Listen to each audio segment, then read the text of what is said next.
Yeah. My thing about the male-female deal is I don't want to see the standards. I don't want to see the standards drop just so we can be PC about it or whatever. Like, I mean, no, the girl, but I the think ladies that are honestly, the standards are arbitrary. So we should figure out what the standards actually need to be, and then just. And they're sort of. I think that the test is stupid, modernly, but I think they have a little bit of the right mindset to say that you don't have to have the same standards for a light infantry Joe who's going to like march 18 miles a day all the fucking time versus a mechanic or versus, you know what I mean? Quartermaster, Air Force. Right. And the thing is for me, you know, especially having been in leadership, like, so I understand kind of having standards, but like literally the Army has on multiple occasions now made my life worse because like a couple different times, like I had these like shit hot computer nerd guys, right? And he'd fucking fatter than fuck. Yeah. You know what I mean? Because he, like the only time he ever ran his life was at basic training when they fucking made him, and he's not gonna in the guard. He's not gonna have the self-discipline to do it. But like hooking all those fucking cables up and actually getting talks up and running like that, like literally, you made me kick out a guy who made the Army better. And the guy behind him standards who passes are so complex. Who sure he passes his height and weight and can pass his PT test, but he's not good at his job the way that other guy was. And you know what I care about? I care about good at your job first and foremost. Yeah. And that's why I was happy with all you fucktards. It's like whatever, keep on fucktarding. Yeah. We weren't good at keeping our uniforms clean, but found IEDs really well. So. Wow. And that's why I was willing to like fight for you guys when it comes to all the other shit. I just posted on Top's wall for Veterans Day about that time that he snuck me off to La Crosse Hospital in Wisconsin to give me some antibiotics for that whatever it was, kidney infection or bacterial infection or whatever it was. Kept me in mission. All right, well, I'm just gonna do a little introduction here just for my own personal whatever it is. I don't even know, but. How do I even do it? What's up, world? Carl Shepard here for my very first podcast style interview for my Peacetime Battlefield Podcast series. I've got CJ Roberts here, my lieutenant from my second tour of duty, my most intense tour, my most transformative tour. We invaded Solder City together in 2008, and he was just a really strong influence in my life at that point, and still to this day I regard him highly. So it's perfect first episode. This is also Veterans Day 2019, so it just couldn't get any better, and we've been chatting about military stuff, and we'll just continue to do so in a haphazard way, and it's gonna be fun. So here we go. So yeah, we can just continue, or I guess I'll just start asking some questions and maybe try to do a little bit of a timeline thing. Fair enough. Okay, when we went on tour together, you had been in the military for some time, and basically, what was that tour for you? Was that your? That was my only deployment. Okay. So I got into the Guard like a long fucking time ago. Right. And then I got out right before the first Iraq War. And was out for like 12 years. Okay. Kind of randomly. And there was a big reduction in force like right around that time, right? Mm-hmm. And for a while, the Guard wasn't letting you back in if you got out. Mm-hmm. They just weren't. And I just thought that was a rule. Like, so I never looked at it. You know, I had regretted it various times getting out, but never looked at it because I thought I knew that it just didn't happen. And then a buddy of mine came off of active duty and was going to go sign up to the Guard to kind of finish his 20 out and so forth. And he's like, well, you should come down and talk to the recruiter with me. I said, well, I don't think they'll give me. And he said, well, I think you're high, but whatever. And he said, well, come down with me anyway. So I went down and talked to the recruiter. And since I was prior service, I got to do all of my intake at Ike Skelton Building, so my wife's gynecologist gave me my enlistment physical. Right. And then like 2 days later, I was at the qualification range with my unit. Wow. That's fantastic. Oh, man. That's really cool. There's a lot. I've heard a lot of stories like that about guys that got back in. For example, my first tour, there was the whole Buffalo crew basically was guys that were either on a Tri-1 or were guys that had been to like Shield Desert Storm and then took a long break and then said, you know what? We got some more work to do. That's pretty cool. Well, I mean, there was several of those guys in our company wanted to play too. Oh, Old guys that came out of retirement because they didn't want, they're taking a seat for some other young kid with a family. Well, plus, I mean, how are you going to pass up that kind of experience? You know, there's an itch inside of some people that just want to be on the front line, I'd say. So, my favorite military quote of all time is Robert E. Lee. It is good that war is so terrible, else we should grow to love it too much. Yeah. Worst, I mean, best of times, worst of times. You know, you don't get that kind of intense bond with anybody else. You can't. No, you can't. And it really turns the volume down on civilian life to a certain degree. Like, I noticed when I came back from Iraq, there was nothing that would really replace that. And it took me a long time to find a new normal where I was actually comfortable in my, like, day-to-day activities where it wasn't just driving me crazy. I think that's true. I think there's also two pieces to that too, right? So there's that whole social bonding thing. The other piece of that is straight up, you get horribly, horribly adrenaline addicted when you're actually over there and Guaranteed you're actually fact. doing combat shit. Yeah. You know, I will tell you, I was flat out commuting to work at like 90, 100 miles an hour on my bike when we first got back. Oh, yeah. Oh, yeah. The list of things I was doing to try to get that same kind of adrenaline rush is basically comprehensive across the whole list of things that people will do to try to find it. I don't even know. It's something maybe we don't talk enough about, or it's just something that it doesn't really have enough. There's not really enough knowledge on it, or maybe we're just rediscovering it these days. Part of it maybe is that civilian life is so different in America right now that it's even harder to reacclimate back into. I find that just the way that some people live their lives in this world where we've got all these resources and stuff, it doesn't make any sense to me. So I think I can speak to that, but it means I'm going to jump right to the meaty part of what some of the shit we're going to talk about. That's perfect. So one of the things that I learn, and there's learning things, right, on an intellectual level, and there's learning things like deep in your soul, right? And so speaking to that point you're talking about, I think that intellectually people know and understand and talk about that, but if you can't feel it, it's hard to really make use of that knowledge in a real way. My God. That's like parenting too. It is straight up. And so well said. The life experience that brought that home for me is, and I've blogged about this on Facebook, but that after Strider got killed, right? And, right, so we go to that little fucking clinic, and God bless those motherfuckers whose job it is to go in there and get him out and do that. And, you know, they asked if I wanted to ID him, and I tell you straight up, I fucking lied my ass off because he didn't look like him. I mean, just because dead people don't. But it was my job. So I said, yeah, that's him. I mean, who else could it be? Guaranteed. Right? And then we go and we have a little memorial service and whatever. And, you know, we'd been there long enough that you know the routine, right? It's like every time there's a hit, you know, sooner or later there's going to be a little intel blurb that comes out about that strike, you know, about like what they think happened and all this sort of thing. And most people, the shittiest job in the Army, in the entire fucking military, got to be those guys who have to clean a truck up afterwards. Oh, yeah. Because it's not our job. They take that shit away from us and they get it back to it. But I knew that blurb was coming, you know, and we'd been on mission for a couple days before it came around because it takes them time to do their whole write-up, you know, and then I see it and I was like, fuck, here it is, right? And before I even throw that shit into the briefing to give to you guys, you know, I'm clicking through all the slides, you know, and God bless those motherfuckers whose job it is to clean those fucking trucks out.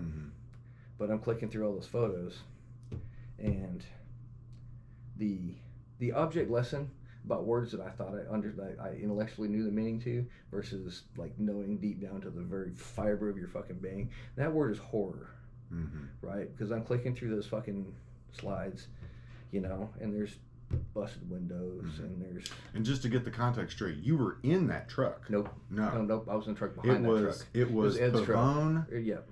And Pavone was driving. And Chappell was in the back, and Sergeant Delaney was in Yes. the... Okay. Yep. It was the back truck, but yeah, because we were going underneath that overpass. Okay. RPG, struck, hit Strotter straight up. Like it was... For some reason, I put you in that vehicle. No. It was Sergeant D, yep. and Pavone, and Chappell, and Strotter's right. Okay. And it was one of those shape charge RPGs. RPG 7 or whatever. Yeah. So it started propagating its fucking blast wave on him, cut him in half, blew up. But anyway. Right. Back to horror. So I'm plugging, they're showing us damage on the truck, and you click to one fucking thing, and like I say, God bless those motherfuckers. They missed a piece the size of your fucking pinky. It was just sitting there on top of that fucking turret. And, you know, this dispassionate intel brief thing. And that was a guy, you know, he was one of those fucktards that I had taken responsibility for from another platoon that didn't want him, and he was a great fucking soldier. Yes. Pain in the ass when we weren't on mission, but, I mean, God love him a lot. Yeah. There it was. Yeah, that's heavy. I still have the Xbox hard drive with his profile on it.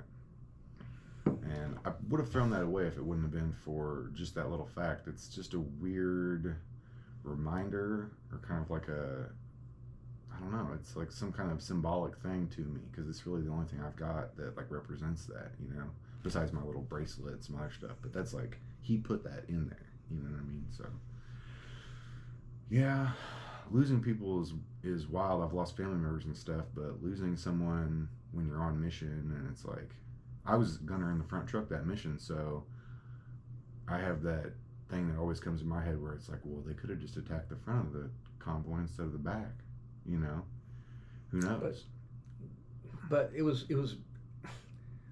a really well planned operation. Yeah. Because the size of the gap between the two overpasses, only one truck could see up into that gap at the time. And picking the last truck, there's literally nobody else who had a chance to, because if he picked anybody in front, we could have gone up that on-ramp and we could have fucking pegged his ass. He picked the last truck, there was literally no way to get to him before he got back in his car. Plus they had a camera at the front of the civilian vehicle convoy behind us. There was somebody videotaping right there in the front of that group. That's something that I didn't catch until way after we were home. Right, way later. Yeah, me too. It was actually majors at one of our annual get-togethers that was like, after everybody was good and drunk and back at the hotel or whatever, he was like, I've got to tell you guys something. Well, and the fact that the fucking checkpoint was in on it, because they were like shoved everybody over into this narrow fucking column. They had kids piled up in that, right beside where I was, there was like a dump truck thing facing the road off on the cut there with kids inside that dump truck. And that I didn't really, and that it was pretty common over there, you know. But later on, I'm sitting there thinking to myself, they were like being trained right then. Like, the thing, they just use what's at hand. I mean, the thing about a modern war like that, and I think that maybe it's true actually all the way back to the fucking Middle Ages, and people like movies, books, everything gets it wrong, right? Yeah.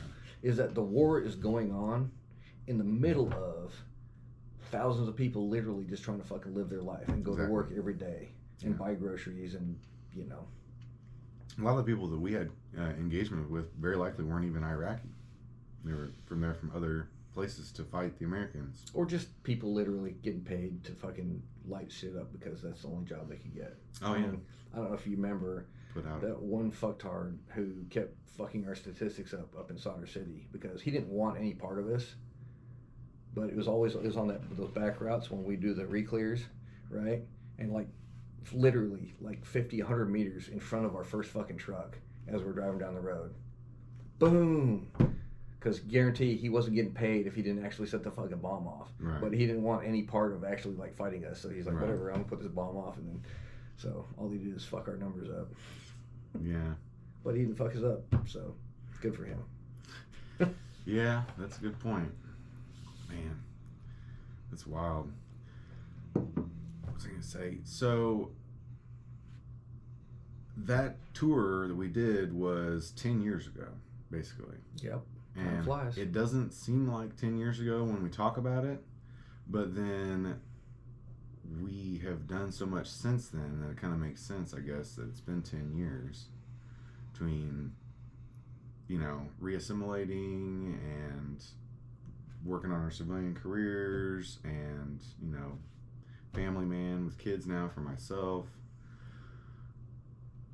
How many days or weeks do you get by where something from that experience doesn't still come into your thought process? Is it still something that you draw from quite a bit? It does. So I will say that I went into that thing knowing that I was going to come out of it with my head fucked up. Oh, yeah.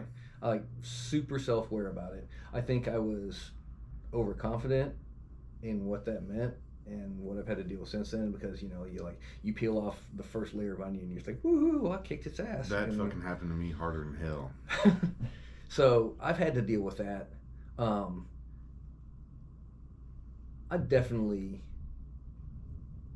I'm pretty good. If I've got to be to a point, it's that's just that's gonna fuck me up later. But for right now, I'm just gonna go and do this job. And I was really good at compartmentalizing all of that stuff and knowing I was gonna have to write some checks. And the first ones are the biggest and the most painful, right? But they're the thing about triggers, right? You don't know it's a trigger until it triggers you.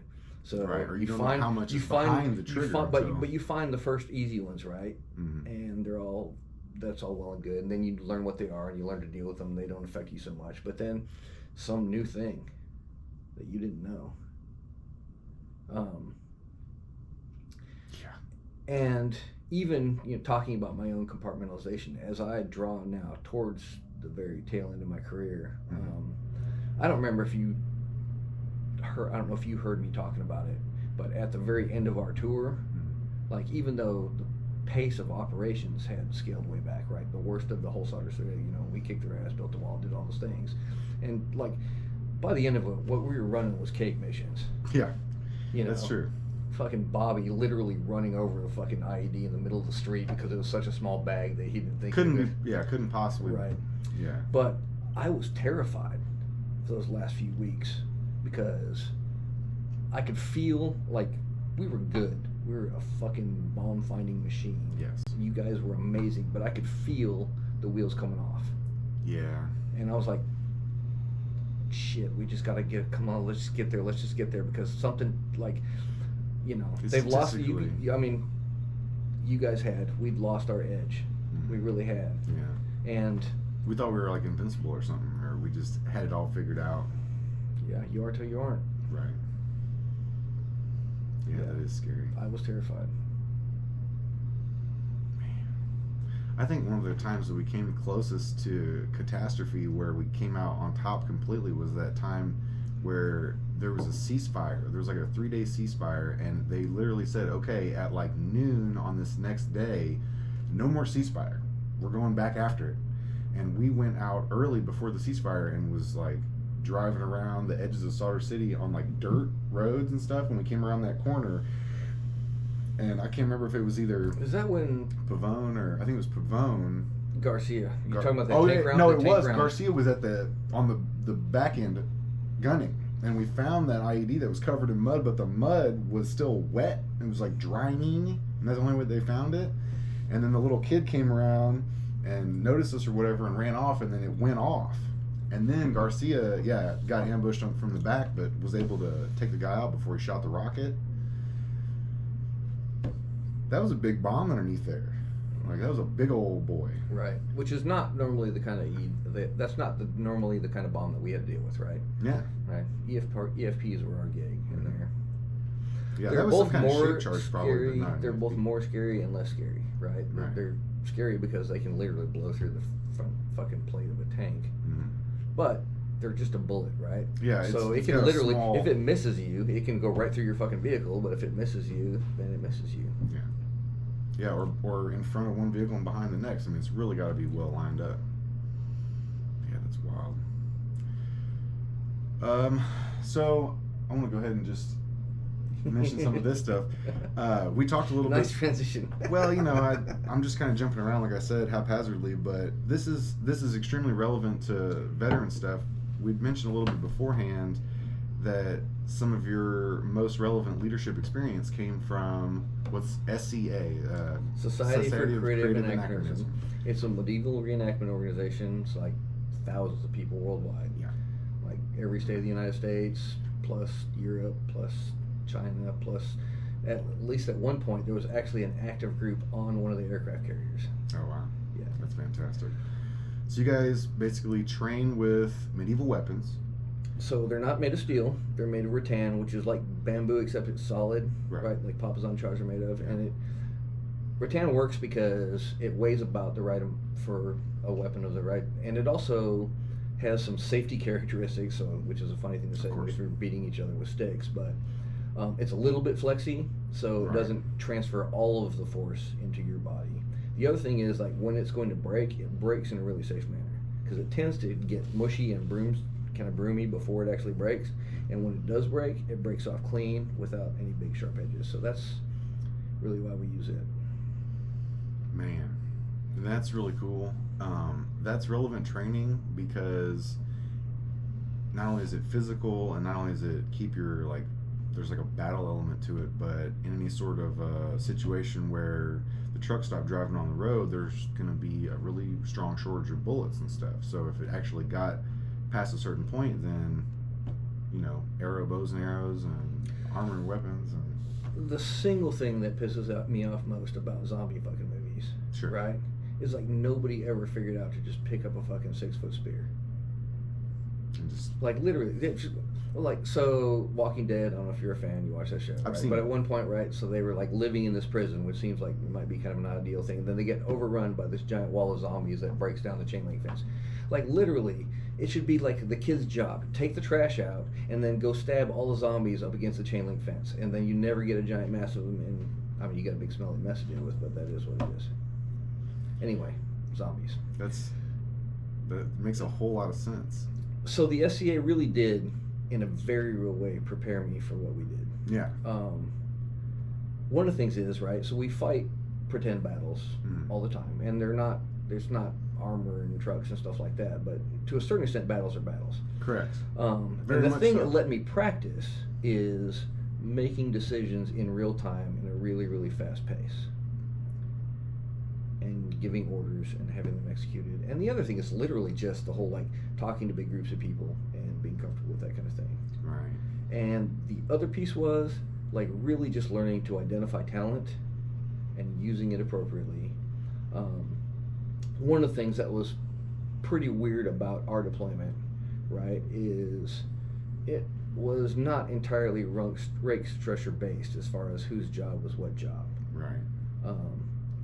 Because my philosophy was, we don't know who's actually good at anything, right? Like, you see so many, like, especially the regular Army guys, right? They show up in theater, and it's like, this guy is the fucking radio guy, and this guy is the gunner, and this guy drives this truck, and he does that, and this. They're super specialized, and, to the point that, like, if it's not his job, nobody can even fucking load the radio in his own truck. But the thing about that is, right, is, like, literally, you don't know who's good at what. Like, our best bomb finders, none of them were assigned to be Husky drivers when we started that deployment. Right. We figured out through the course of doing the job that, holy shit, turns out this one guy is the best bomb finder in the entire fucking world. Yeah, and don't put Wilmus alone in the vehicle because his ass is falling asleep. Oh man, that's funny. That's a really good point. Oh, so Veterans Day, triggers. I find these days that I don't have any of those things. Really, like, obviously I have triggers and stuff, but none of the big ones that you hear about. And then it actually kind of goes all the way to this next level where some of that stuff really starts to be a pet peeve of mine. Like, if I see on social media somebody posting, like, oh, be consciously aware of your firework activities because of some veteran might be triggered by the explosion, or just any kind of little thing like that. I know we spoke earlier about this weird deal where we appreciate that civilians are willing to thank us for our service and to kind of go there and, maybe even pay for a dinner or something if they see somebody in uniform, but that it bothers us too at the same time, because it's like, you know, we did it for our own reasons, and it's kind of over for us, or at least we don't like that personal acknowledgement, but we appreciate the thought of it.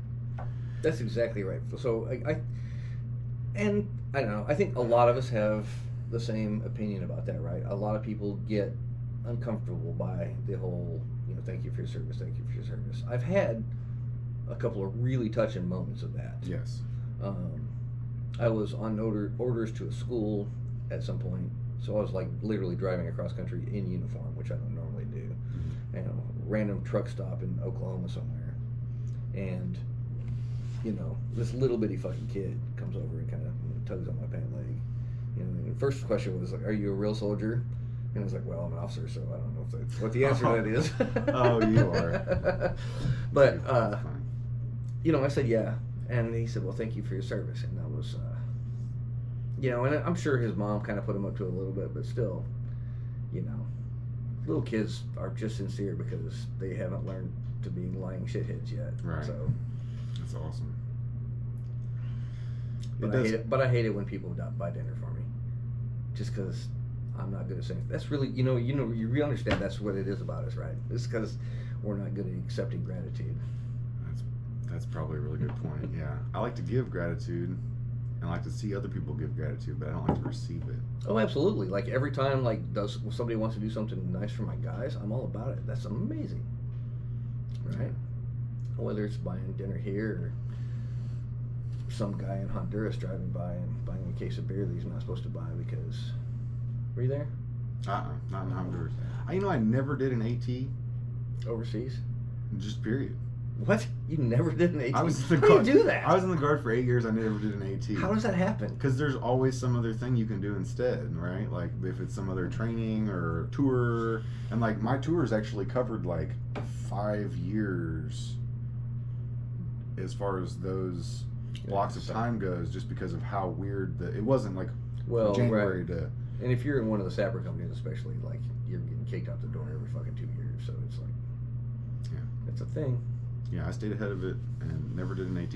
Even though I've always heard really good stories from ATs, whether it was a lot of fun they had or a lot of good they did or anything. I mean, there's funner ones than others. Obviously, if you get to go to South America and build schools and clinics and stuff like that, those are pretty much the shit. My very first AT in the Guard, second AT in the Guard, I went to Honduras. Clear back when Honduras and Nicaragua were shooting at each other, and helped build the Pan American Highway down there, and that was fucking tits. It really was. That's awesome. Yeah. Man. PFC Roberts. I can't even imagine. That's wild to think about. Yeah. And it's even hard for me to think about, like, I guess it's not hard for me to think about, but now the guys that have been in this long, you know, they're higher ranks, they got new units and stuff like that, and the different people, and I don't know, like, my particular military experience is just frozen right where it was, you know, so I think of, like, you know, you as my platoon leader, and Top as, like, a first sergeant and all this stuff, and it changes, and... Right. All you fuckers still call me LT. Yeah. That's what I think in my head, like, immediately, you know? Right. Like, but that's just not how it is, and that's wild. But it's not the same, you know, you bond if you're a decent human being, right? Every time you join a new unit, like, you go through the process and you bond with guys, and you have to, right? And you should you should actively be working towards that, because that's going to make your team function better. Right. But I've had some amazing experiences since then, but the number of people that I'm still regularly in touch with and talk to about, and would absolutely, you know, it's like, hey, we got to go rob a bank tomorrow. It's like, all right, well, let's go. Yeah. There's something that you get from that combat experience that has got to be just on a higher level. But there was something magical about us besides that, right? Because certainly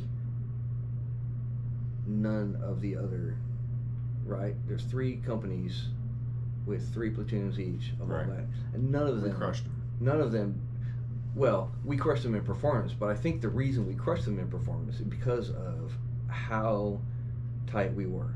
The difference was, like, you could see it, right? Like, literally, you guys, every time it was time for chow, it was like a whole fucking mass of guys all going over together. Correct. And when we came off mission, there was a whole mass of guys all hanging out together.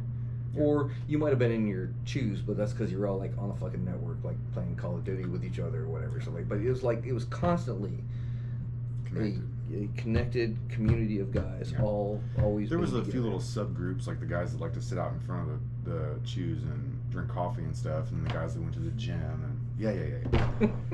You know, there was a little bit, but we were still very, very, very, very connected. You know, and I don't know how to recreate that. I don't know what really the secret of it was. I know that part of it, I think a big part of it could possibly be the fact that we were in a guard unit, and so that meant we're all from a very, very close area. Like, we're all Missourians. A lot of us are. But so were the rest of the platoons in our company, and so were all of the companies in our battalion. Right. That's true. So that is true, and I'll tell you. Right, so you know I'm a stats guy, right? Very much. Statistically, route clearance is one of the areas where the guard absolutely kicks the ass of regular army. Correct. Like they statistically they find more IEDs and get spend less less money. Yes. Spend less money to find more IEDs, lose less people, the whole 9 yards. Right, but it's I think that we got really lucky. Ed and I are a really good synergy together, right? We don't Correct. do leadership in the same way together. You let us be ourselves as much as you possibly could. You know, you did. You let our individuality, and I think we owned the mission more because we felt personally connected to it. We never, I used to say it in a terrible way, but I'm going to use it properly. Right. We never left a mission for a bogus reason once. No. Like, there were all kinds of times that other companies, in fact, we had to go take over missions for, it's like, oh, we have a flat tire on our fucking run flat, right? Yeah. If you're looking for excuses to quit.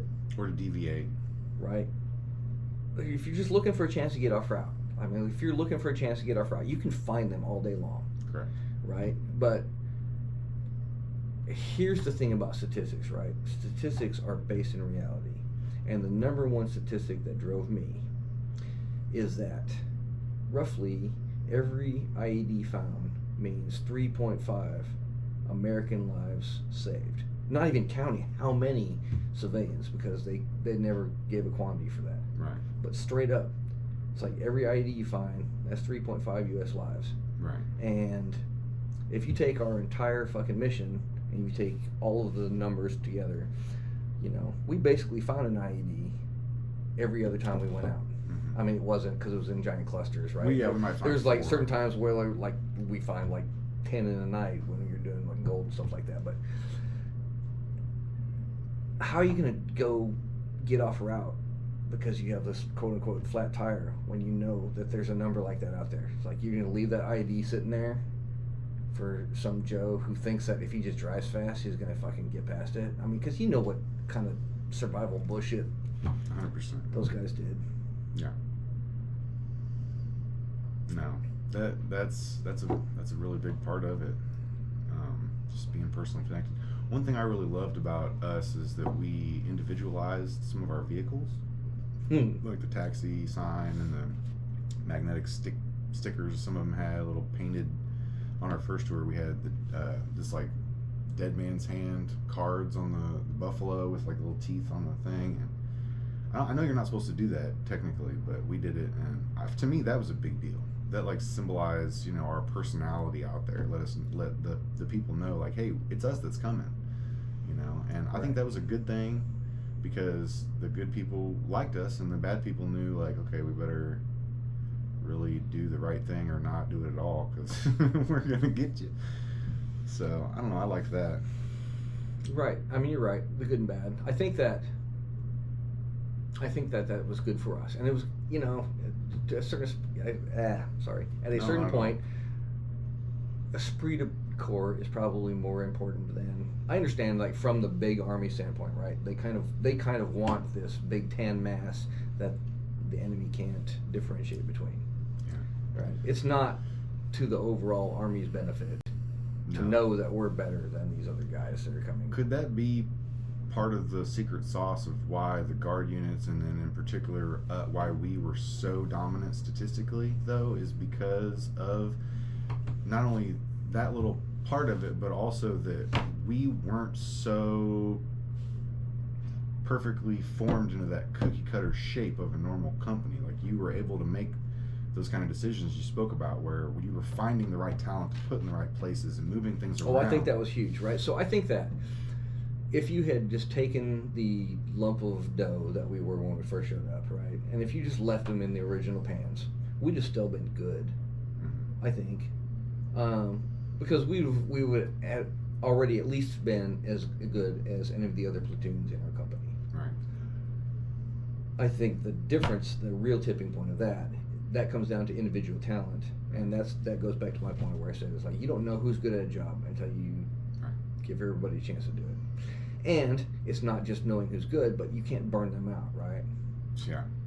You know, you can't let Beaner run the fucking Husky in the front on every fucking cake mission, because he's going to try to stay that focused, but a human brain just can't do it. No. Right? So you got to let him just go drive a truck or something to relax every once in a while. Yeah. That's absolutely correct. Man, taking missions off was a really weird thing, because you had this anxiety that something was going to go wrong on that mission, but yet you knew that, like, it absolutely, you have to take time and, you know, whatever, do your laundry or just chill with like something over your eyes, you know, get some extra sleep or whatever. Right. I never did. Yeah.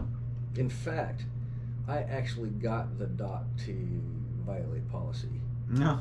So, funny thing, right? So, you know, they had this rule, like, if you get blown up, then you had to take 3 days off mission before you go back out. That's why a lot of us didn't do any of that paperwork. Right. But I leaned on you guys pretty hard. Correct. Right. But I knew that, and there was nobody leaning on me. Right. So, of all the times that I got blown up, I actually only went to the docks once. Wow. Because she happened to have been, like, I think, in the talk when we got hit. Mm-hmm. And so she was literally standing at our fucking loading dock when we pulled up, and she saw my truck when we pulled up. So it's like, you know, there's no lying about this truck's been blown up, whatever. So, you know, and I think she might have suspected that I ducked her up to that point. Yeah. So I actually did go back there, and I was a little headachy. Yeah. And high blood pressure and stuff, but the problem with their system, so there's the MACE test, right? Which I don't remember what that stands for, but it's basically it's a memory test to see how your short-term memory and stuff is. The problem is, if they don't have a baseline test from before you ever get hit, if you're naturally good at it, you can probably meet the minimum standards, which is what I was. I guarantee I was rattled. I was just good enough at it that I could still pass my test. And so based on that, I convinced her that it was okay for me to go ahead and keep going out on mission, even though I think she didn't want to have a big damn fight with me. No, and it would have went there. That's interesting. I've actually thought about that in relation to the VA itself and how they do their service connection stuff. Because I'm dreading when I finally go to actually, because I've never done it. I've never got any of that stuff on file yet. Here's the thing, right? Maybe it's my perception. I'm willing to say it in that light. Maybe it's my perception, but my perception is that, especially for somebody at my level, there were some pretty serious career repercussions to being fucked up. Absolutely. And so I have officially never been fucked up. Right. That was huge for me. I didn't do it until I got married. I talked to my wife, and I realized that there was not going to be any future military career aspiration type stuff for me, as I'm very likely going to stay a civilian unless like just complete chaos hits the fan and I'm like, you know, it's all hands on deck and you just gotta figure something out. And then, you know, I would like to just kind of create some kind of ragtag bunch amongst us that have already been to this shit and do our own thing. But regardless, if I have to go back to the state, that'd be great. But I'm sure I'll be able to talk my way in at that point because I'll just be able to talk my way in. But as far as official peacetime, whatever, I'm not doing it. So it was just like, okay, I'm gonna, you know, get this health coverage and just put the pen to the paper and do it. And I've had a good experience. They've only lost one record of mine. They lost a X-ray that I did, which is, I guess, good because I hear a lot of horror stories. But it's that same thing. The thing that brought that to my thought process was, how do you even know if somebody has issues or not when you know nothing about when they came in the military? It's like, you know, my information processing, my IQ, my where I was in life before I went in compared to now, I can't even really give a good, you know, is it positive or negative? Like, I think the military was a positive influence and made me a better person at the end of the day. It did change me in one way, but how many people are the same person after 8 years, no matter what they did during that time? Fair enough. You're different, guaranteed, no matter what, in any given decade. So I don't know how to quantify it. But what I did was I filled the paperwork out, and part of that paperwork as Block 12A and 13A are the two most stressful events in your military service. You just write down, like, that story. You know what I mean? And I gave the Straughter story, and I gave the Gaylord story for my first tour, which is basically not the same, but whatever, you know. Because that just checks the most boxes as far as deaths and blah, blah, blah, tours and blah, blah, blah. So with that alone, they gave me a 30% PTSD rating just off of those stress stories by themselves without any other... Shit, I wonder what I would put as number 2. You just have to pick from the laundry list, you know? Just the thing that drove you the most crazy, or the thing that, like... like, split second? So, right, I've got this weird thing, right? So there's a difference between brave and fearless. Yes. And yes, that's very true. And I would say that while we were over there, people change. They view things differently, right? So I always saw you as a fearless guy, not a brave guy. Sure. You're just like crazy, but do whatever. And I was kind of like, literally, like, I was always worried about every other person in the truck besides me. Like, I literally knew nothing was going to happen to me. Right. I didn't care. He's like, just do the job. Mm-hmm. Brave as fish. Mm-hmm. Yeah. Right? Last minute shitter. Like, literally so fucking terrified that he was running the fucking Porter John every time before he went and climbed on a fucking gun. Oh, man. And but he's you know the what guy he that did? you didn't think was going to make it. But you know what he did? He climbed on the fucking gun every time you asked him. And he was incredible to work with. I walked him in on a target one time in the middle of the dark in Solder City from the gyro cam. And he just did perfectly. It was just the best case scenario, and I couldn't believe it. And he really, I loved him before then, but at that moment, really sold me on fish. So he's probably the second most traumatic experience because it was literally the most brutally mercenary thing I've ever done in my entire life. It was, because, you know, not a lot, and not in our platoon, but people were, like, kind of having some crazy and getting the fuck out of missions and just, like, staying back at base. Sure. You know, and if you were going to pick a guy out of our squad to go that way, he'd been easy to pick because he was already last minute shit or whatever, right? And he was freaked out. Yeah. After Straughter got killed. Yeah. And like, I could see it. It's like it's not like I don't pay attention to you guys, right? Sure. And so I took him off the gun and I made him my driver for that next mission out. And I talked to him that whole fucking mission. And I basically said, hey man, I know you're fucking freaked out. I need you. Mm-hmm. You know, you can ride with me today, but at some point, I'm going to need you to go stand on that gun because it's your job, and I need you, and all your buddies need you. And it was fucking brutal. It was fucking savage. But you know what he did? He went and stood on that gun. Yeah. Next time it was his turn. Yeah, that's That's heavy. It really is. From a leadership standpoint, you know, just, man, it's a good one. Bravest man I know. Yeah, I've still got a place in my heart for Fish. He's a hell of a dude. And his story of coming out of the military and just what he's been up to since then is it is a very classic veteran situation that really should be addressed. You could make a movie. He's a movie character, for real. I can see that. You know what I mean? Yeah, that's crazy. That makes me want to contact him. It always, when I think about people, it always makes me want to send a little Facebook message or something. Really liked watching his band play when they were still. Oh yeah, I've seen him. Yeah, a bunch of times down Lupus. And, yeah. I missed that festival. I don't know if I'd go now. They killed it. Is it dead? No, yeah, they killed it. Like the city, it got too big. It finally, literally did. What? It did. That's surprising.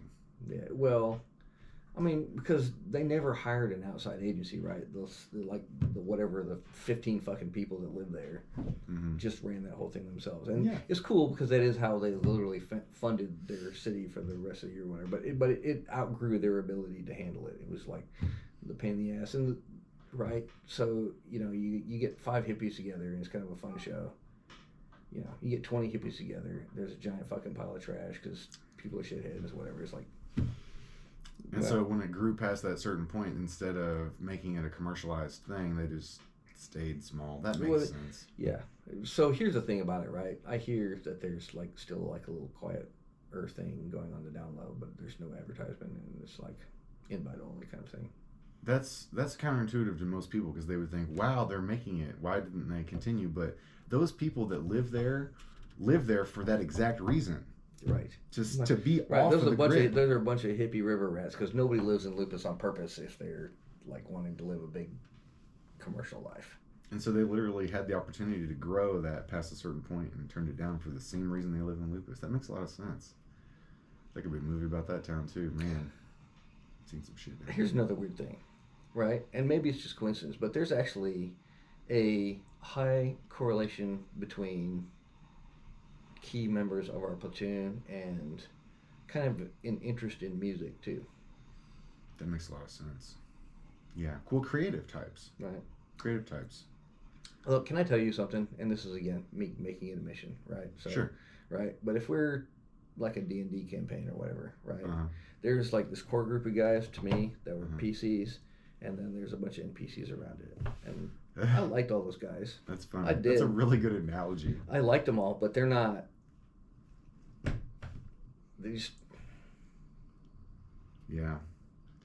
Yeah.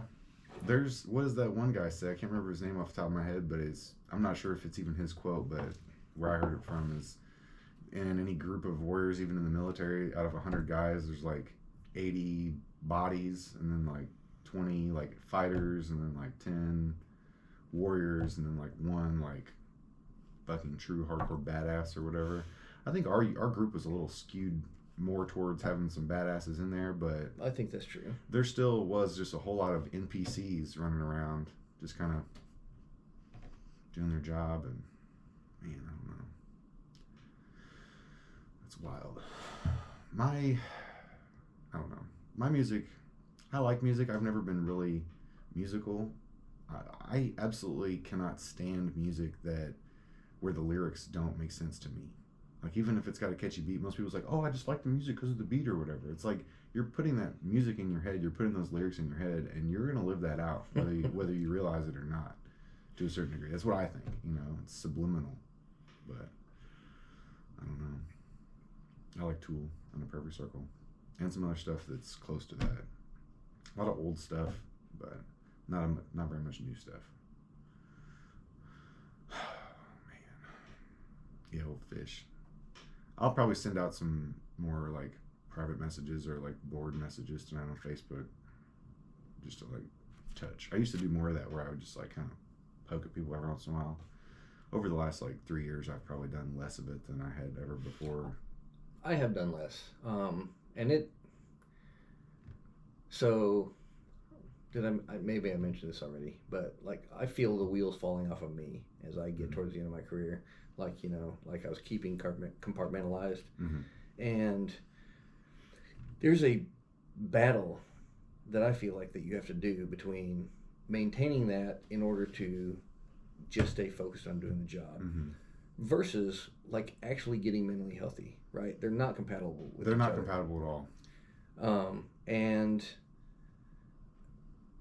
I'm kind of at that tipping point where I have to decide. It's like at some point, you know, if I'm going to keep wearing the green suit, I can't really unpack a lot more than I already have, because I don't think I could take the damage of going through that whole process from It takes scratch. some time. You know what I mean? Yeah. Like if I get all the way fucking unpacked, and if I actually get my brain back around to a healthy spot, and then if I have to go do that shit again, that thought terrifies me. You would like to think that you can stay like as sharp as you were, but you lose something. It's a choice. I think you have to choose. I think your brain can only do one or the other. Mm-hmm. You know, and I think in order to really do the being sharp thing really, really well, I think you have to actually sacrifice some humanity. That's 100% correct from my experience. I got humbled going to this jiu-jitsu tournament recently because I lost on points. I mean, I was able to keep from getting submitted through a couple of rounds of some guys that are more experienced in competitive jiu-jitsu than I am, but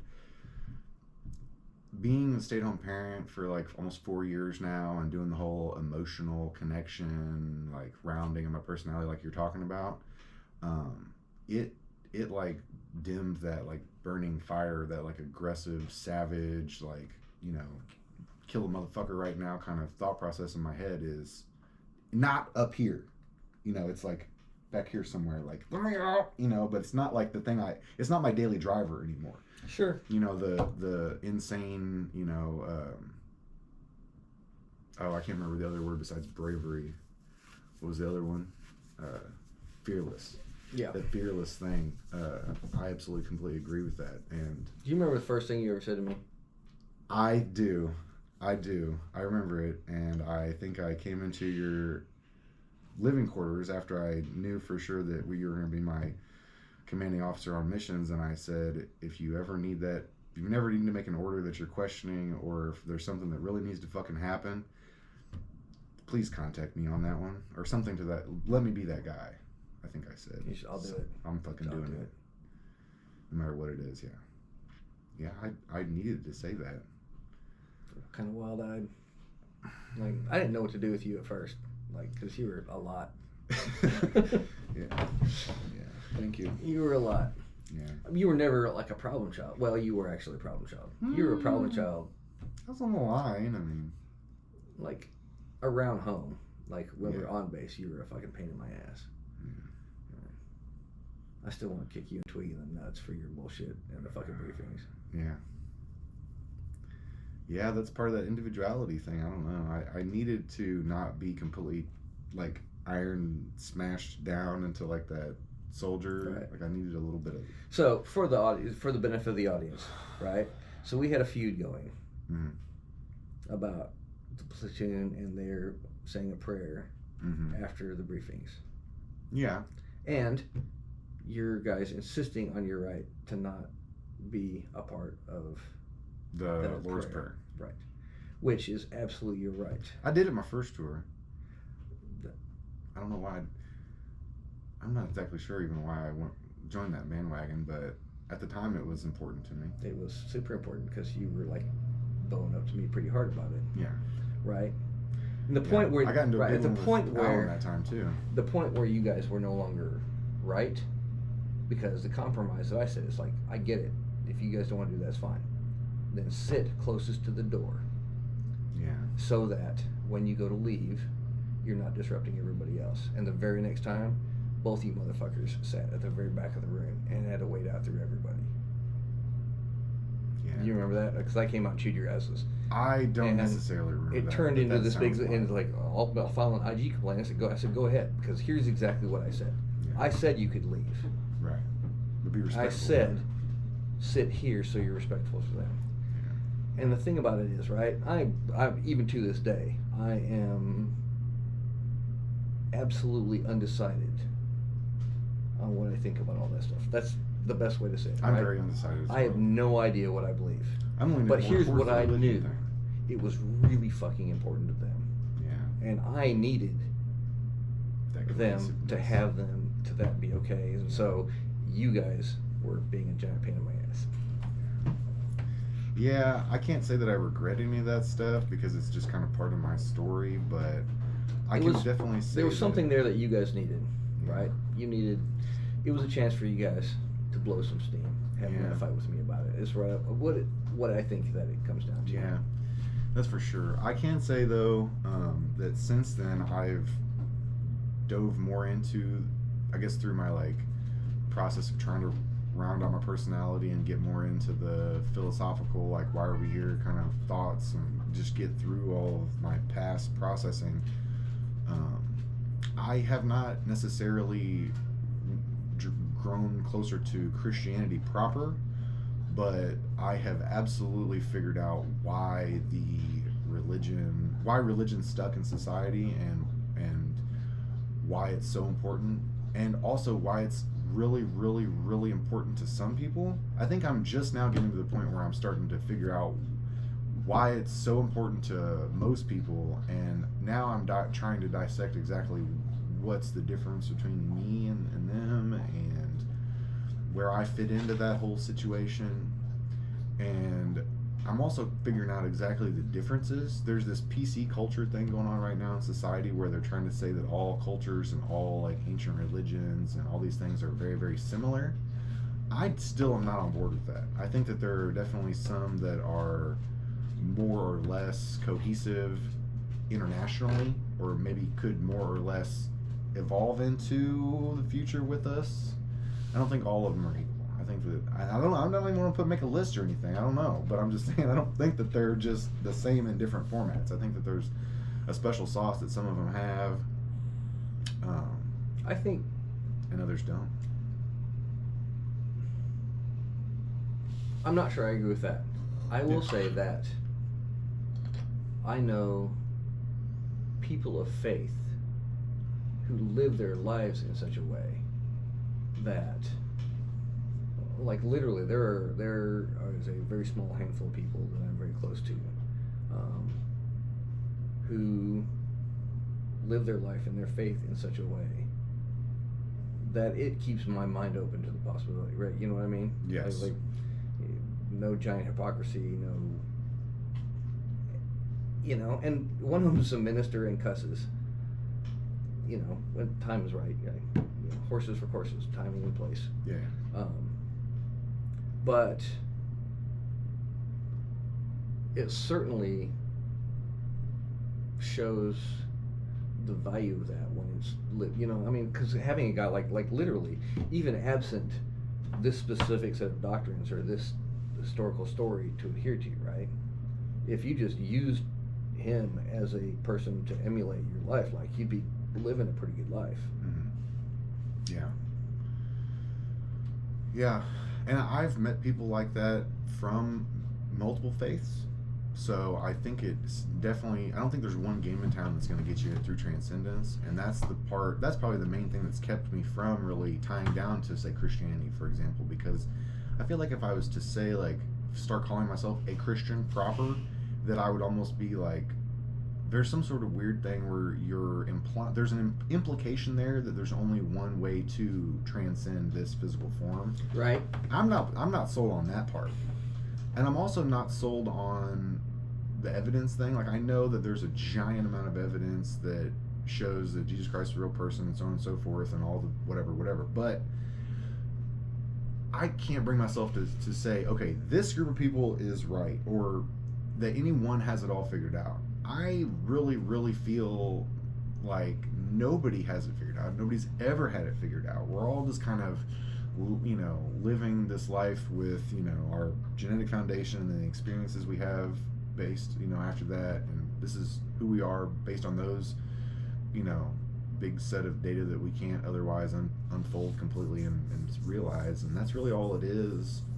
And I don't think that we're the most intelligent or the highest form of being that there is in the universe. I don't even know. That would be stupid. Yeah, I know. Arrogant. That would be really ridiculous. But it's a really big universe. Do those higher level beings out there give a fuck about us or not? Like, I mean, I don't know. I don't think yes. I don't think no. I just think I want to live the best possible life I can. I mean, I don't know. I like the idea of karma. You know, like I like the idea that the bad decisions that we make in life or the negative impact that we have on the universe might need to be paid off or might need to like be considered, you know, and that we kind of need to like checks and balances ourselves based on this idea of, you know, good and bad. Whereas Christianity's got this like ultimate forgiveness, like no matter what, as long as you come to Christ at some point, then you're good to go. It's like I need maybe a little bit more like, I don't know. I'm not sure. Well, eternity is a really big concept. It's huge, right? Even, right? I mean, Charles Manson over the course of 100 years, those sins are pretty unforgivable. Charles Manson over the course of like 1,000,000 years, like, what did he do after that? Like, literally, you know what I mean? Because we all do bad things and good things. Like, not to that level, but, you know, we all make mistakes. So there's mistakes. I think there's a huge difference between a mistake that did damage to yourself or that was benign or it was just crazy or chaotic versus a mistake that actually caused harm on other innocent people. Sure. Or intentionally damaging to other people. Like, I think that there are levels like that. I think they carry like more heavier weight. Right. I guess I'm arguing that the rehabilitation period would be longer. Not that it doesn't exist. Yeah. I think it exists. I don't know. Tell me that when somebody fucks with me, though. You know what I mean? Like, when it comes closer to home, then it's really hard. Have you ever either seen the movie or read the book, Razor's Edge? No. Bill Murray? Mm-hmm. So it's not check it out. a Bill Murray movie in the normal sense, right? It's totally serious. Kind of set in around World War One. And so he's like, he's not a rich kid, but he's about to marry into a rich family. Like, he's like close enough to, like, you know what I mean? He's like going to marry the daughter of the owner of the company and stuff like that. And then World War One kicks off, and he actually joins one of those volunteer ambulance companies before America even enters the war and goes there. Of course, he sees like horror at a level that we can't even fucking comprehend. No, it was insane. No idea. Yeah. Right. So he comes back and he's all fucked up, and he's supposed to go rejoin his, you know, about to be rich kid life, and like you can imagine, it's not going particularly well. No, couldn't possibly. And then on top of that, then the whole depression thing kicks off, right? But so he like spins out of that fucking life and goes, and then he ends up like going and like digging coal for a while in a coal mine in Wales, and like, you know, random coal miner dude that he's like bunked with or whatever has like a few philosophy books canned and stuff like that on his bookshelf. So he starts, you know, talking to this guy or whatever, you know, and by the end of the movie he goes and climbs a mountain to Tibet and like kind of like really like learn some shit, stuff like that. But it's that moment actually for me, it's that moment in the coal mine or with the coal miner guy, right? Because the point of that is like literally you have no idea where you're going to find wisdom. No. Like in the most, you know, if you only think it comes from like this big shiny guy over here, right? He climbed the mountain at the end, but he couldn't go climb that mountain in the beginning, right? He learned real wisdom digging coal in a coal mine in Wales and talking to a random guy that had a couple books on a bookshelf. Yeah. That's where you find it. Some of the most transformative interactions I've had, or the things that stuck with me the longest, were, you know, either on mission, for example, or just in those kind of downtrodden situations. Like, there's no university that you can go to get that same kind of experience. I don't think. I doubt it. Maybe back in the day, but definitely not now. So that's really cool. That's interesting. That whole like unpacking thing. You mentioned it when you first were going into the tour that we went on in Iraq, that you knew for sure that it was going to be difficult and that you were going to come out of it like twisted up in some way or another. And now you're kind of saying the same thing about that final stage of the, like, I don't want to know if it's reassimilation or just like the processing of it all, you know? I think that's really thoughtful and really true, that there's stages to it, and that going through that service connection process and the whole unpacking of like your identity now post-service, and just everything that comes into that it's huge, and it's not predictable. I mean, it's predictable like you're saying, but it's not specifically predictable past that point, and that there's definitely issues that come up that cannot be known beforehand or whatever. And I think that's really good for people to just hear, because it's not one of those things where it's like, it'll be okay. Like, I came back from our tour, I was doing classes in Mizzou within like 45 days. You know what I mean? And that was not the right idea. I thought, well, I'll just stay busy. I'll just get really busy, right, and I'll just do the right stuff that they tell you that you need to do, and that I'll just kind of go with that flow, and it'll be great. But the temptation was too much for myself at that time. You know, the thrill was not in learning and doing the good grades. The thrill was in the social interaction and the partying and driving fast and all that stuff. True. I don't know how you could make a soft landing though for people like that. It'd have to be. Well, so that's an area too where it is like the stats are clear. It's way harder on the guard to come home from. They were so invested in their personal life first. No, I think it's just so much harder. Like the landing is just harder, right? So if you're the 101st Airborne and you go off to fucking tour and you come back and you're back in fucking Fort Campbell, Kentucky, you're still with the same guys. You're still in for fucking formation every fucking morning. You put the same clothes on that you did last week. It's just difference between garrison versus forward. Right. And there's some garrison duty, even if you're like go outside the wire every fucking day, right? There's still plenty of all that shit we had to do. You had to go hot wash trucks, and we had to do routine shit. Fob taxes. Right. Which I did like one time, but still. Right. But I think it makes that landing softer. Yeah. Right? Versus like the military depending culture on too, you whether come right back into. Yeah. I mean, you're surrounded by the same guys, you know, even as tight as our network was, and still remains, like, to a very strong degree, right? Yeah. Even as tight as that was, like, literally the day after we got back, it was not as tight as it was the time before.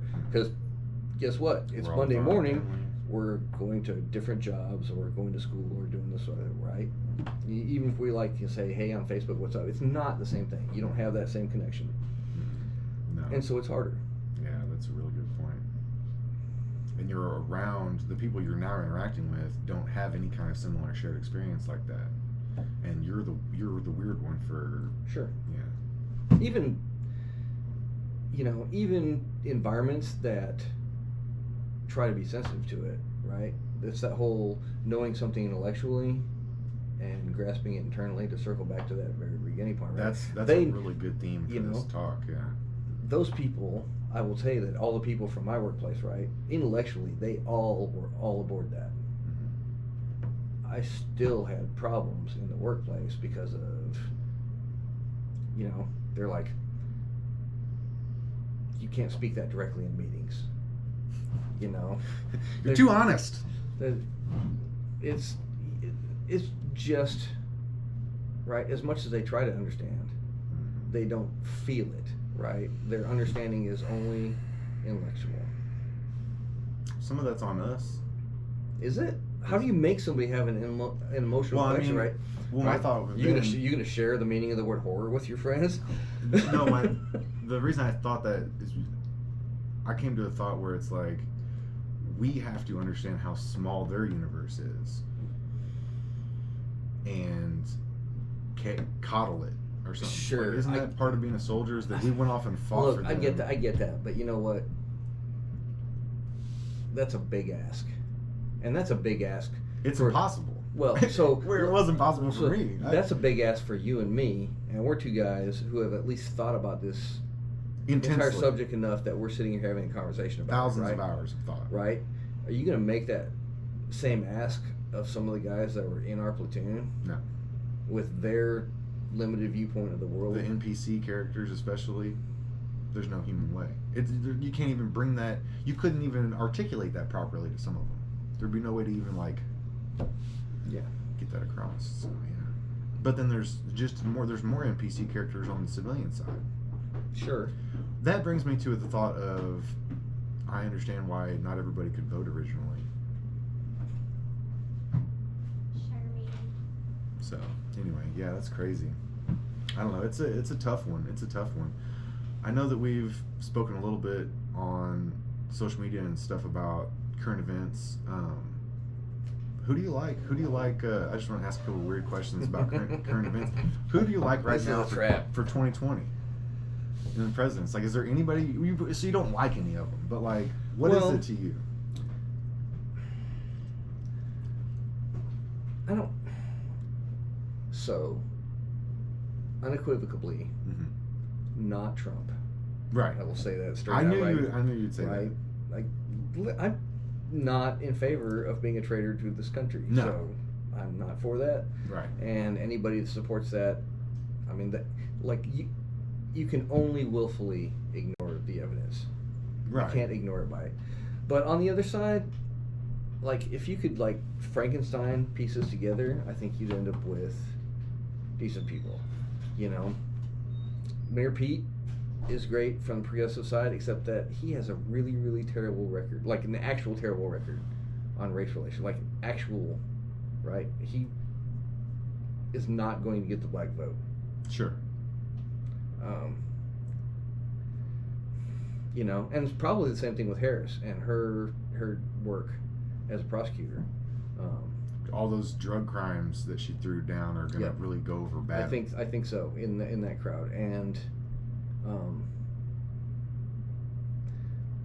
I think it's important that we acknowledge that every ethnic group is valid and actually has a fucking say in the whole thing, not just we have to fucking give a nod to the Hispanic vote and we have to give a nod to the black vote, because it's been that way for a while. Because literally they would latch on to like what little they could get. Yeah.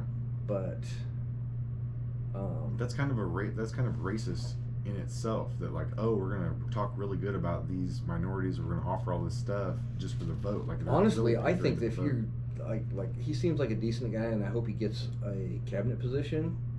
But if you're a strongly pro-Pete guy, I think that is kind of a racist position, because you're just straight up ignoring how objectionable he has got to be on that side.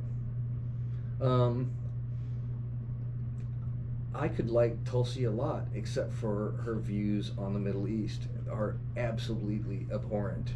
Just the whole international... Everything that she has said about Assad, you know, and she's modifying it now, but that seems so blatantly a politically based pivot that I can't... Somebody took her into a room and they said, look, here's what you got to change if you have any chance. She's building up some momentum. She's fighting Google. Here's what you have to say to keep this going. And now she's just saying it. That's terrible.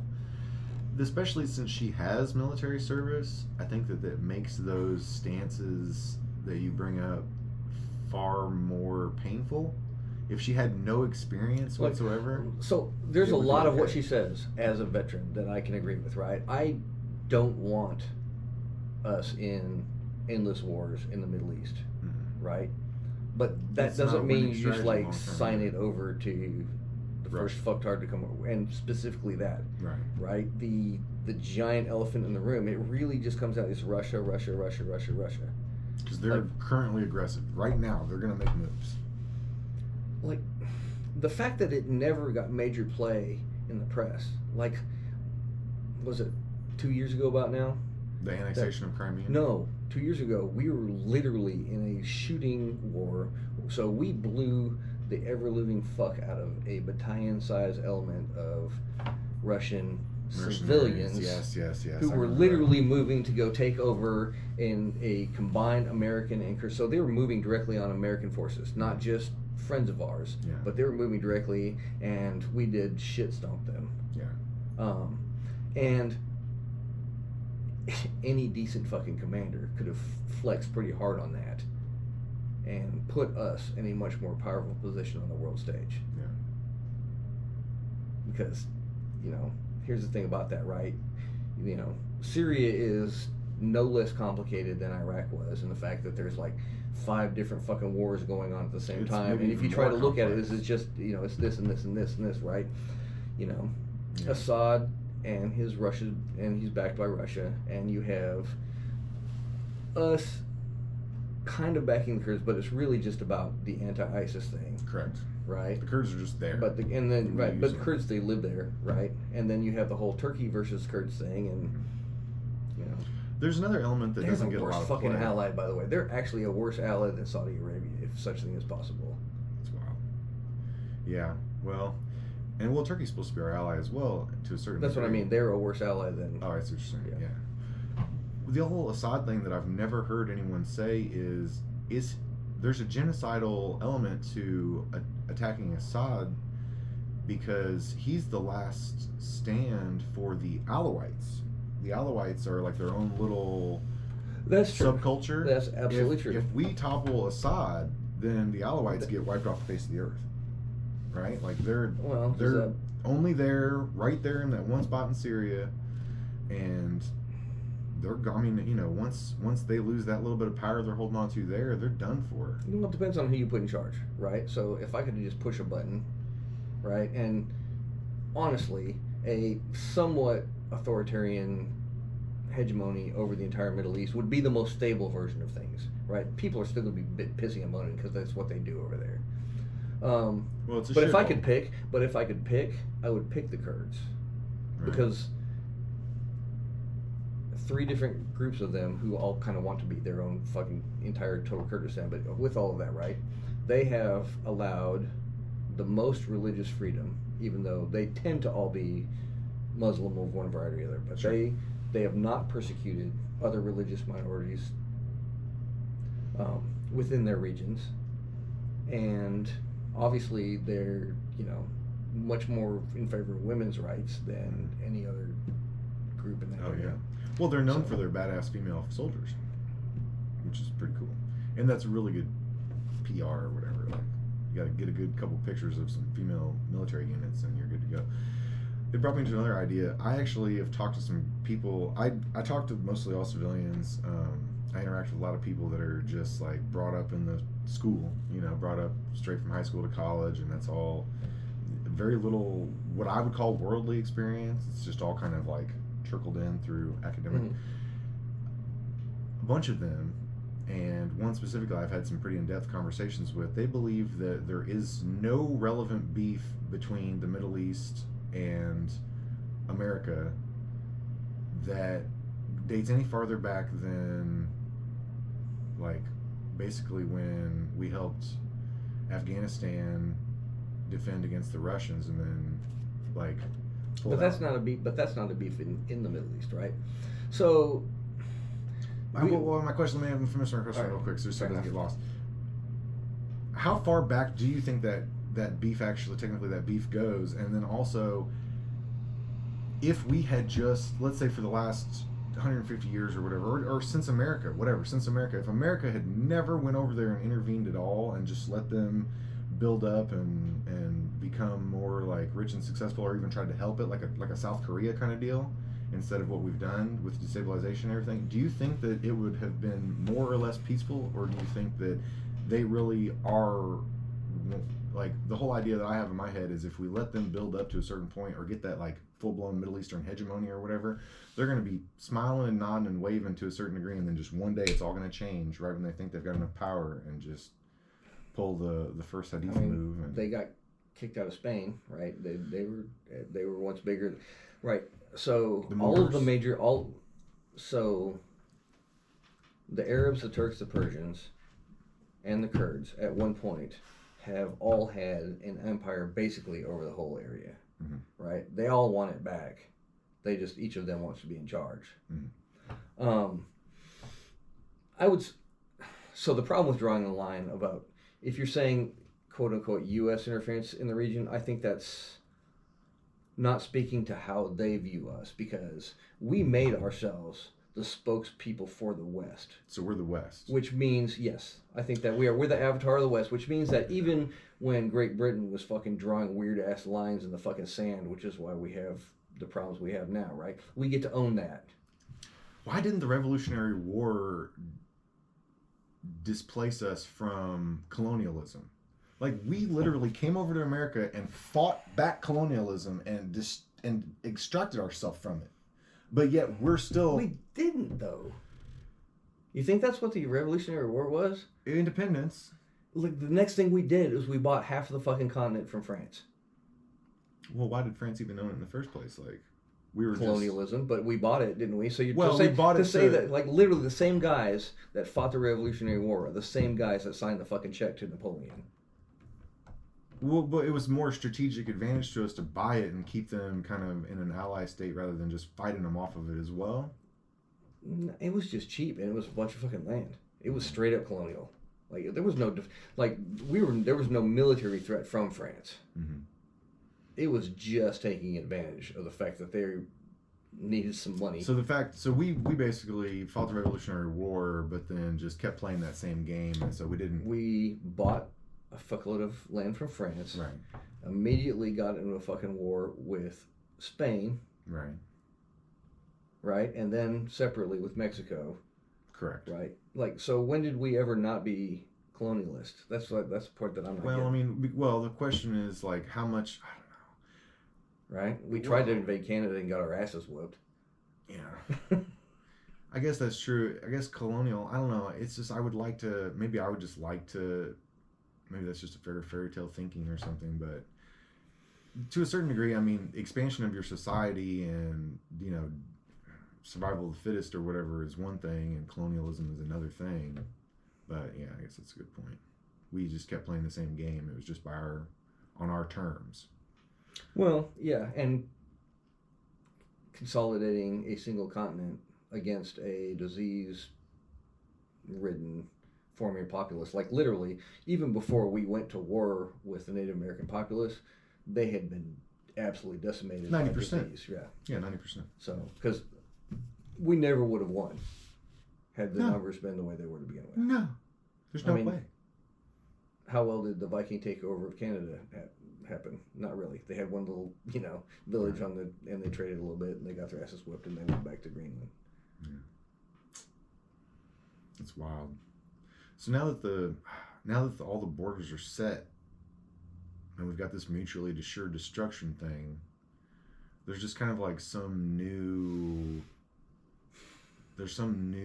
evolution happening in politics. You think? So go back to the big bad guy Russia, right? Like, they're literally in the middle of re-annexing half of the Ukraine.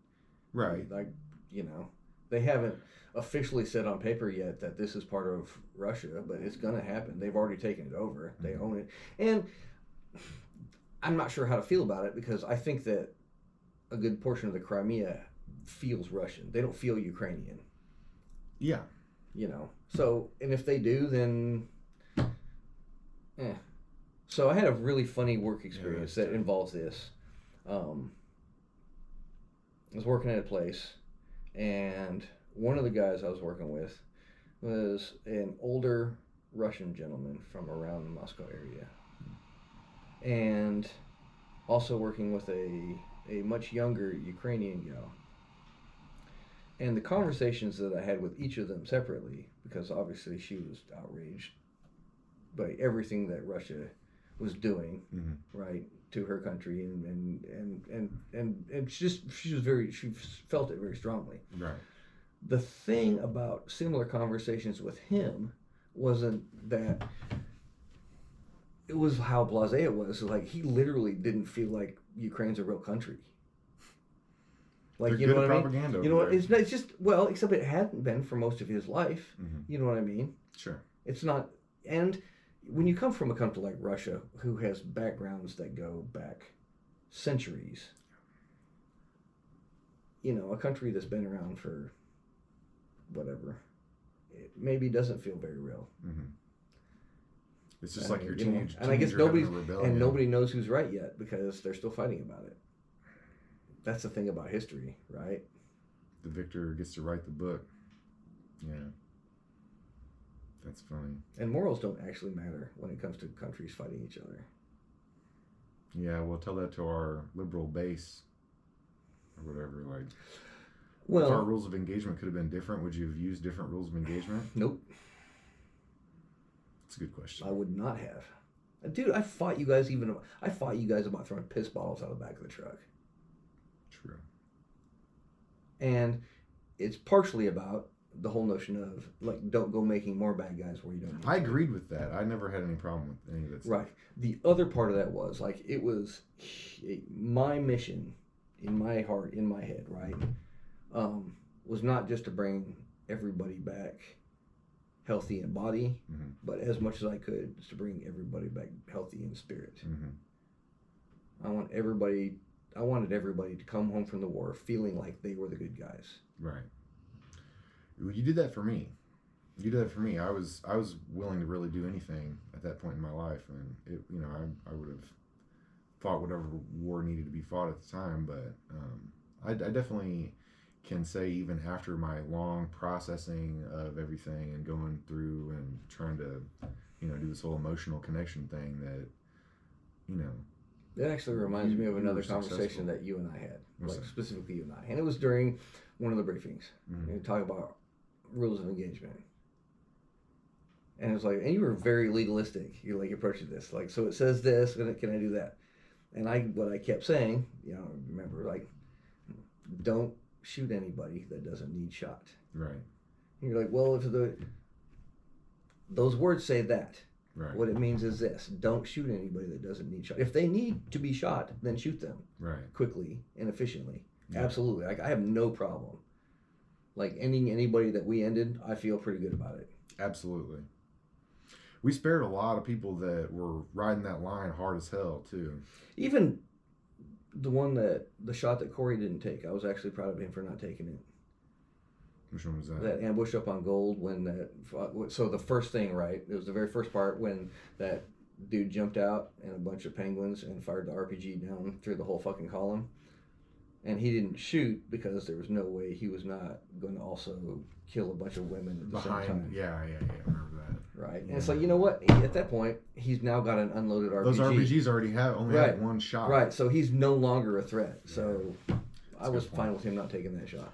There was that wheelchair guy too that like Oh my strolled God. up through all of the vehicles and Mhm. it was like, okay, that could have been an IED, but it wasn't a very big IED. There's a crazy guy with a jacket wrapped his head like a turnip, And with a can of There was tomato sauce or whatever shit it was. there was gnats and stuff all around that dude, flying around him. The Oh no! You were talking about the one on Up by over the by the university. university. Yep. There was a wheelchair dude that was that was in- right on Gold. The Yeah. wheelchair guy was like In literally Salt Lake City. Yeah. Yeah, we did not shoot that person. We very carefully went around and just left it. Yeah, and in the university area when that dude threw that tomato can up on there, I mean, you know, Garcia was pulled down on him, and then he managed to hear the Iraqi police or whatever right there who were basically saying, no, he's crazy. He's crazy. If that would have been maybe in a different area, that might have went different. But especially in the university area, we never had anything happen, did we? I don't think. No, not right in that Right. area. We had something. That market area, the fish market area, just north of there. We had that one next to that like little park. I don't know if you remember that. I remember that. Yeah. And that really wasn't even that like big or anything, but I do remember that. Huh. Yeah. Looking back on it, I appreciate. You know, I think I've thought before about my like where I was then. I was not ready to be a leader. I even like pushed away any kind of thought process of, because you know, especially in the Guard, you kind of have to move units. You have to like really be trying to rank up, especially as an NCO if you're going to rank up. Well, you take the first shot that comes open, right? You can wait until an NCO slot comes open in your company, but someone's going to die or get promoted. Right, and then even still, then you're going to have to still fight the list and really try hard to do it. And for the reasons that you have articulated, for why you made decisions the way you did and why you would use rules of engagement the way you would, even if you had more leniency, is the exact reason why I definitely am glad that I was a specialist during that time and that I was able to be in that moment in the place that I was instead of any other place, because I was willing to make those chaotic decisions for myself, but I'm glad I had no wherewithal, wanting, or the ability to put other people in danger like that, because it takes a whole nother level of thinking. Now you're raising a kid